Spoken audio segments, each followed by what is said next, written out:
Welcome to All Things Greater Burlington, where you will hear from the movers, shakers, and changemakers that are moving Greater Burlington forward. Here is your host, Stephen Brody. Welcome to All Things Greater Burlington. I'm pleased to have with me today Cheryl Plank, and Cheryl is the Chief Executive Officer for the Hope Haven Area Development Center here in the Greater Burlington area. And I had the opportunity to go over and meet with Cheryl some time ago to get to know her and get to know about all things Hope Haven. And it's just a great service, a great organization here in town, and it's important for you, the listeners, to hear about it as well. So Cheryl, thank you so much for being with us today. You're welcome. I'm happy to be here. Please let us know more about Hope Haven and the services that are provided. Sure. So Hope Haven's been around since 1950. So it began as a school for individuals with disabilities. Okay. And just has grown into it. It not only serves Burlington, but the surrounding area, Henry, Lee, and Louisa counties, besides Des Moines County. Okay. And we provide all things for people with disabilities. So we have housing for individuals to live. Three levels of housing. So from an institutional care facility for those who are highly medically needy with disabilities. Yes. And then those who just need 24/7 extra care and live in a congregational setting, a 15-bed.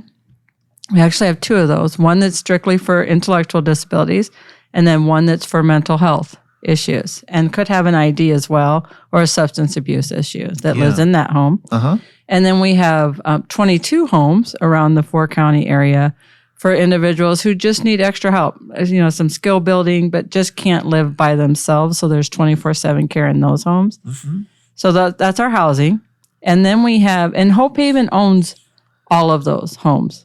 So wonderful. Is that something that's been acquired? Did they acquire these over the years? Yep. Since 1950, it just has grown. And under my predecessor's time, he added several homes during that time. And it's become more of, people want to, the state has moved more towards people living on their own versus living in institutional care. Yes. So that's why it's grown doing that. We also have supported community living for individuals who live on their own or with their parents or another guardian. And we might provide 2 or 3 hours a week, 2 or 3 hours a day. And then we have what's called a day hab. And we have that in all 4 counties where individuals come for the day and do skills, go out for outings. You might see groups of people at a coffee shop or going to the library or just doing fun outings, getting them out in the community to do various activities. You have your own transportation, don't you? We also have our own transportation, yes. We have several vans ourselves, but we also have a contract with C-Bus. And we have so many vans from them to use for the outings. Yeah. So a great partnership with them. I was going to say, how do the and please correct me. How do you refer to your clients? Thank you. Yep. It's clients. So I've been in the field for 35 plus years, and the terms people use has changed, from mentally retarded to intellectual disability, to individuals with special needs, to customers, to consumers, to patients, to clients. It's had all kinds of names. Yeah. They're individuals who are getting services through us. So they're just like you and I that just need a little extra help. Yeah. So, but yeah, we generally, we clients. I'm trying to think if I've heard other people call it something else, but I want to make sure that I refer to it correctly. Well, and the reality is we're paid to provide this service. Yes. So yeah. And for the most part, how do the clients find their way to Hope Haven? So most individuals get to us through the managed care organization, so they're referred by the funder. Okay. So now if a parent or guardian has an individual that still lives at home and are looking for help externally, they can contact us, but we would help them go through their funder in order for them to get services from them for all of our programs. Yes. And before I forget, the Yes. one program I didn't talk about is our employment program. Thank you. I was going to bring that up. I'm sorry. Yes. Yeah. So the employment program is a huge part of Hope Haven. And the idea is to help individuals get employment, Yes. whether it's group employment, individual employment, out there, but we provide job coaching. Mm-hmm. We work in partnership with many businesses Yes. around the communities to do that. So I didn't want to forget to mention that. No problem. But with all of them, all those programs, they might come from managed care, but they also could come from the vocational center, Okay. Voc Rehab here in Got you. How does that usually work, Cheryl, in trying to introduce your clients into the workforce? Yeah. Oh, so some just choose they don't want to work, right? Mm-hmm. But so if they're come to us for work services, they could be in one of our homes already. Yeah. And they are interested in work. You do an assessment. Any new client that comes in, they do an assessment right away and say, what are your interests and what are you interested in working? So then you would know in what you're interested in work. And then they get referred to that department, that program. Uh-huh. And then they get a job coach assigned to them. And then they work with them to see what their skills are. They might work in one of our micro businesses, which is our Hopefully Yours secondhand store Right. downtown that we Okay. have, or they work in our Can Redemption Center. Mm-hmm. We also have a cleaning crew that cleans offices. Yes. We have a mowing crew that goes out and mow. So it really depends on their interest. Wow. We're currently with occupational, I'm not going to remember what it's called, but OTP, I think. Anyway, Eva's going to kill me. But with that, we have two different programs with that now. And that's one is to do some skill building to learn how to do customer service. We work with Hy-Vee and other businesses for that. And then the other one is food prep. So that one's just started. So if Okay. someone's interested in that, they sign up to be a part of that program. Yeah. They go through that. It's like an 8-week program. And then we then look for a job placement for them Okay. with those. So it really, they could come to us from, like I said, Voc Rehab through managed care organization. And managed care organization manages almost all of our clients. Mm-hmm. And that's who is the funder. So I don't know. So most of our services are paid through Medicaid. Okay. So, and in order to get paid Medicaid, you have to have a managed care case manager. Do you have any relationships with fast food places? Because I know a lot of times clients will find themselves working there, Yep. and oftentimes very successfully. Yes, very successfully. We have a young person who has worked at Happy Joe's in the community for years and years, I've been told, and that is well known out there. Someone that works at Burger King. So yes, we a variety of places they could be working. Yeah. Hy-Vee, different businesses. Let's pause for a second, Cheryl, to get to know you a little bit. Okay. What brought you here to Burlington? What were you doing before? Sure. So, as I said, I've been in the field 35 plus years. I really need to figure out the number, but Plus works. yeah, plus work. So my job just before here, I was a consultant in Muscatine, and I was working with 4 different small nonprofits to help them gain some sustainability. There was concerns that they were struggling, and so I was sought out to come and help them work together to help with that. And so 2 of the organizations I helped do a merge of those 2 small organizations, and then the other 2 we affiliated with. So that's what I was doing for 2 years before coming here. How I ended up here was my predecessor, Bob Bartles. He and I have known each other for many years as colleagues, served on committees together at a state level. Yeah. And I was actually coming to have lunch with Bob and to talk about employment services because their program, Hope Haven's program, is known nationally for their great employment program. And I was struggling with that piece in Muscatine. And so I contacted him and said, hey, let's have lunch. So I drove down here, and on my drive down, I thought to myself, I wonder when Bob's going to retire. I kid you not. And that's what we ended up talking about when I got here. No kidding. And he had said he had already talked with his board, was looking to retire at the end of that year. And I said, well, that's interesting. I said, I get called all the time for job openings, but I've not heard about Hope Haven being open. He goes, well, it's just starting. Uh-huh. So then I applied, and then the timing was just perfect for me. And we liked Burlington, and that's how I ended up here. What is it about this area of work that interests you? Why is it that you've chosen this path? Sure. So I'm very mission driven. Uh-huh. I grew up in a very large family and was kind of raised to be mission driven. Uh-huh. And at some point, I don't know, I remember going to work with my sister who worked in a nursing facility as an aide.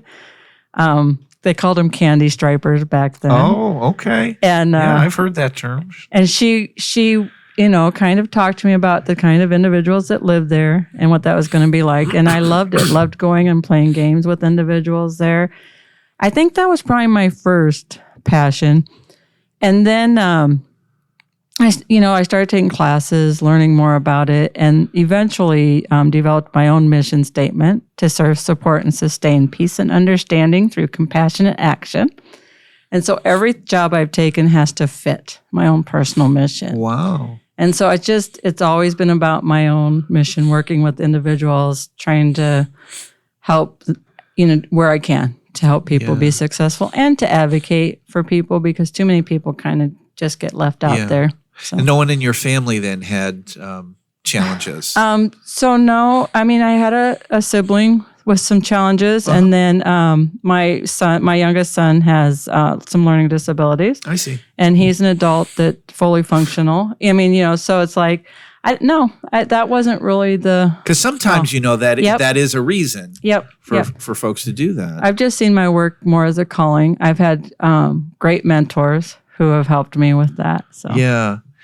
Talk about the thrift store. Hopefully Yours really is doing a bang-up job there in downtown. Yes, it surely is. It's in fact, one of my previous jobs before going to Muscatine, I ran an organization similar to Hope Haven. Yeah.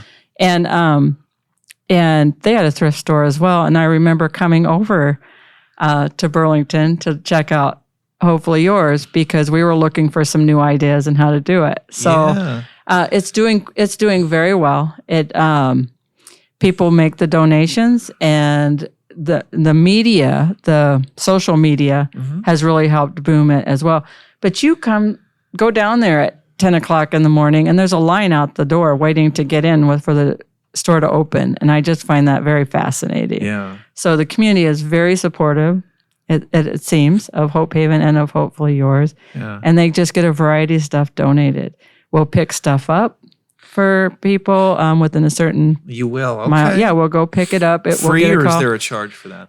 If it's within, I think 20, I'm going to say it wrong, but within a certain radius, we'll pick it up for free. Yeah. Yeah, because we get to sell the stuff then. Yeah. But we do turn down some things too. So, if we get to the home that they're giving to us, we find that it's just not, we don't think it'll be sellable. We do say no occasionally. Okay. We don't like to, but we also can't afford to bring stuff back and then end up throwing it away. Sure. Right? Because we have to pay to have our stuff thrown away too. So, do you get a lot of your product from drop-offs, or is there? Do you find that there is a lot of deliveries and pickups that take place? Both. People drop off every day. One day a week. Mondays we do not take drop-offs because we're trying to get things sorted through for the week. But we get a lot of drop-off, and we pick every Wednesday. We're out picking up stuff. So yeah, and we'll go further if it's stuff that's valuable, but then we do charge a fee to go pick it up. And I guess the same question would be with the Redemption Center that you have. The money that you raise, Is that earmarked for certain services, or does it just go into a general fund? What happens? Goes in the general fund because clearly 90% of our funding's through Medicaid. Yeah. And so it doesn't fully fund any of our services. So, so the Hopefully Your Store and the Can Redemption Barn both help support all of our programs, the mission. So not earmarked for any specific program at all. The Can Redemption, the legislative session year ago passed so that the increase of reimbursement on the cans came up. But prior to that, we didn't necessarily make money on the Can Redemption but it was part of the mission because individuals got jobs to do out there. So, but now it's actually making some money. And we do accept the can donations. You know, some people just donate their cans and don't ask for the 5-cent refund back. So, So if anybody wants to donate their cans, we also, if it's enough, we'll pick them up too. Oh, really? From people, yeah. Oh, that's impressive. Yeah. And then how do you dispense all the cans once you get them? Do you have a contract with a certain place to come and get them? Oh, yes. So like with the different distributors, Pepsi and that, they, after we get like a big truck full, then they come and pick them up. Yep. Very good. Yeah. Very good. Yeah. Well, there's a lot that goes on at Hope Haven. So you as the CEO, do you have a particular focus? Like when you come in the morning, I mean, I love to ask the question to everybody, like, you know, what's a typical day for the life of Cheryl Plank when you walk into Hope Haven? Is there one? No, there's absolutely no typical day. And most people say that there is no typical day. No typical day. It's whatever. My calendar is usually full. Yeah. So if there's times I have to adjust because something else jumped up and it's more important to do. The goal would be for me to spend most of my time, the majority of my time with the big picture, the strategic plan of the organization, and to not have to spend days, putting out fires. But the reality is staffing's been difficult. It has been for a couple years. It's been the whole time I've been at Hope Haven, but in the business, it has been for a long time. Is that at the administrative level or below? Both, actually. Actually, Hope Haven can pride themselves on. We have a staff, Shelley Dirth, who will be there 40 years this year with the agency. That just tells you how good of an organization is, right? But all the senior leaders, Eva Castile and April Van Hammy, Deanne Fields, Brock Anderson Brock is the shortest term person. He's been there, I think, 6 years this year. So, but the rest have been there 20, 30, 40 years. Oh my. And as senior, and they started out not as the leadership, and just moved up. And so there's a lot to be said. It has been difficult to, at the same time the CEO left and I came, the CFO retired at the same time. And so we've struggled with that. But so at the administrative level, it's difficult to find a person, and nursing's hard. Yeah. And then, of course, direct care is difficult. I have to applaud you, Cheryl. You've definitely made it a point to be connected in the community and attend events. Certainly with the Greater Burlington Partnership, you have been intentional in attending things. You come to our Friday forums, and the legislators know you. So obviously, you've made it a point to meet with them and to get to know them. And maybe they're prepared for your question every month. I don't know. It is actually a strength of mine to get to know people, to connect, to find out who the people are that can help make things happen. Yeah. Because it's extremely important in our business to, as in probably most, but to have those connections when you need something, you know who knows about it. And so I have spent time I always do with new legislators right away to make sure they understand, how our business works, because most people we can't raise our prices so that we can pay a better salary. We get what Medicaid gives us. Yeah. And then we've got to figure out how to do it. So we have to advocate highly to get what we need done. With what you do, which branch of the legislature affects you the most? Would it be the state level? Would it be the federal level? Actually, both. Okay. Both, very much so. So, Medicaid dollars are pass-through dollars from the federal government to the state. Yeah. The state has so much ability to decide how to do that. So, Iowa has a 1915C waiver. Hope I'm saying that right, but so that they have a waiver to not have to follow exactly what the federal rules state. So they have to have a plan on how they're going to do things, and that's how we have waiver homes and can do the day hab and those types of programs, employment services.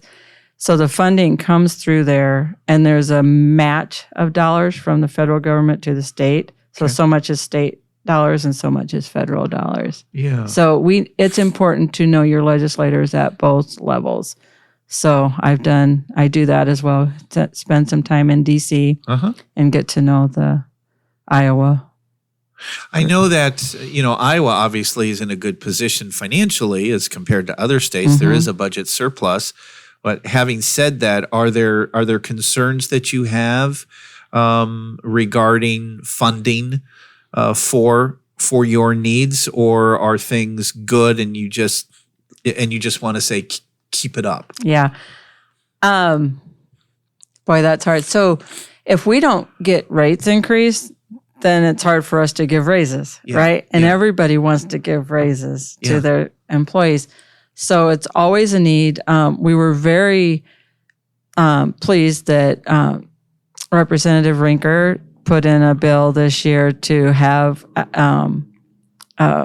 like a COLA every year for it. It didn't go anywhere. Yeah. But otherwise, every year we have to go to bat and try to get increases. So no, we're not, as I said earlier, we can't raise our prices. And so it's either find efficiencies somehow. So for example, since I couldn't find a CFO, we're contracting with another agency for financial services, which does save us some money, right? So any place I can find to find efficiencies, but it's when, 75%, 80% of all of your expenses are salaries, what do you cut? Right. So yeah, it's a challenge every single year. If the state gives us more money, that gives them more money from the feds because of the match that they have. So I'm always trying to convince them, if you give this much more money to us, then that means your state gets that much more money. Yeah. So, but it's still difficult. And Medicaid's a big part of their costs. Yeah. So you said that Hope Haven is spread out among some other counties. Where are they? Where's some of these other locations, and what services are there? Okay, so we're in Louisa, Lee, Des Moines, and Henry. Okay. So those 4 counties. We do everything here in Des Moines that I've talked about, in Burlington that I've talked about, Des Moines County. But we have homes in Keokuk, and we have a day hab in Keokuk, and we have a drop-in center in Fort Madison. And a drop-in center I didn't really talk much about, but it's for individuals with mental health issues to every evening can just drop in for a meal and just talk. And then Louisa County, we have a day hab in Wapello, and we also have a drop-in center. And then in Mount Pleasant, we have 2 homes and group homes, and then we have a day hab. And did I hit every county? And then everything else we have in Burlington. We have employment services in all 4 counties as well. And in fact, employment, we actually go into Fairfield as well. Oh, my. Yeah. I would imagine that you would want to try to make the rounds and try to visit. I try. In fact, that's because of the administrative short staff. I've had to do a lot of direct supervision. Yeah. And we're good at making some changes, so that'll change as of July. And I'm in the works of scheduling coffee with the CEO for around all 4 counties for in July, August, and September to get out there. And I try to get around. I do want to talk to people because it is important for them to see me and be able to talk to me. Are things going okay in those other counties? Yep. Because we have good leadership. Good. Yeah, in all of the counties. Yeah. Very good. And so, how do you communicate with all of those locations? Are you having like virtual meetings with them, or do they all come to one central location? So we have, we do not do any meetings that are considered all staffs where everybody has to be at because people are so busy. Yeah. But we have a management meeting quarterly that anybody who's in a supervisory role comes to those meetings. Mm-hmm. And we do them here in Burlington, Iowa, because it's the most central location. So it's, and the majority of people work here. And so there's just a few that have to, but we do try to give virtual options to people if they can't get here so that we're able to do that. Yeah. And all of the leadership live in this area. So yeah. We've heard a lot, Cheryl, about issues with homelessness and issues with mental health, and obviously I would think that would tie in with services that you provide. How would you characterize the state of affairs in addressing mental health? Are we going in the right direction? Is there still work to be done? I would imagine the answer is going to be yes and yes to that. Yeah. I think the 988 that the federal government put out and has trickled into all the states was a great move. Mm-hmm. So anybody can call 988 with mental health issues. Yeah.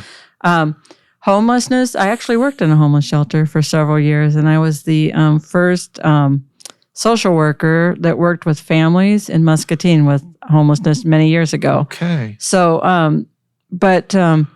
I think what's hard for people is there's some people that choose homelessness. Yes. And that's a difficulty for some people to understand. Yes. But there are people that's how they want to live. Mm-hmm. And I'm always about helping people with what they want help with, right? Because if they don't want it, we can try to put them in a house or put them in a home. They don't want to follow the rules, and so they're not going to last there. Yeah. So I think helping them with whatever their needs are is and what direction they want to go.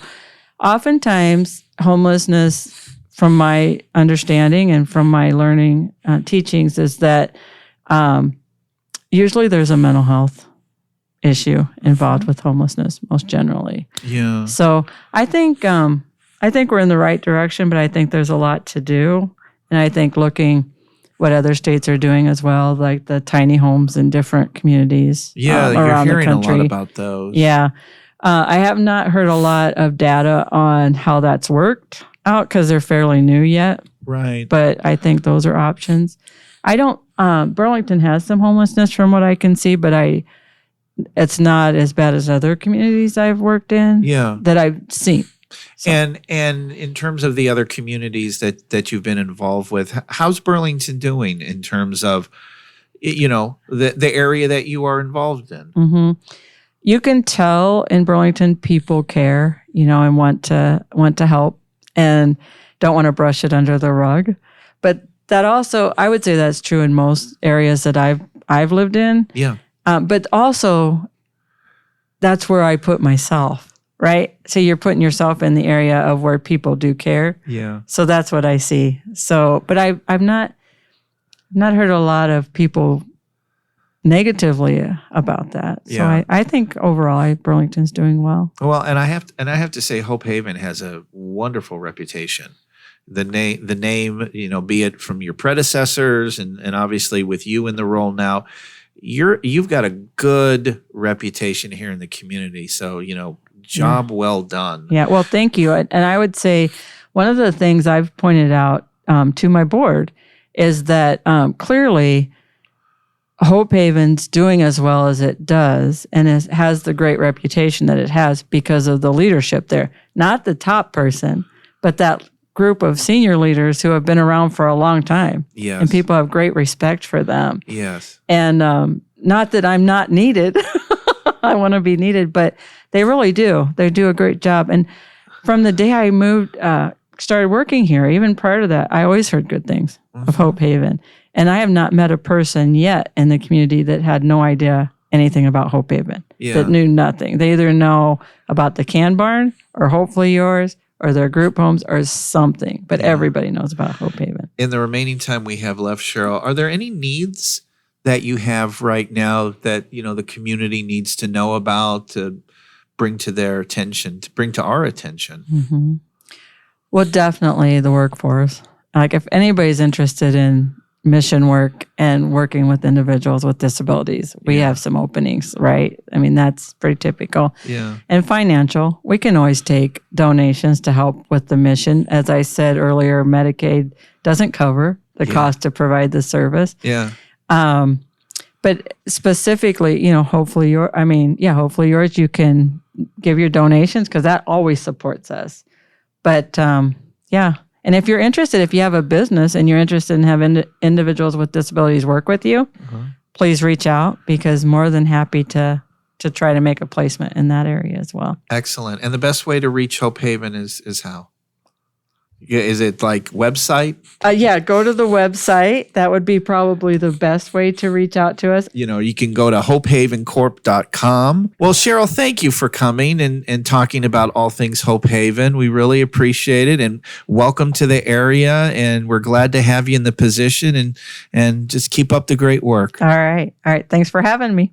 We appreciate you listening with us today. Don't forget to like and subscribe All Things Greater Burlington, and give us a call here at the Greater Burlington Partnership if you have any suggestions on guests that you would like to hear on future podcasts. Have a wonderful day. We'll see you next time on All Things Greater Burlington.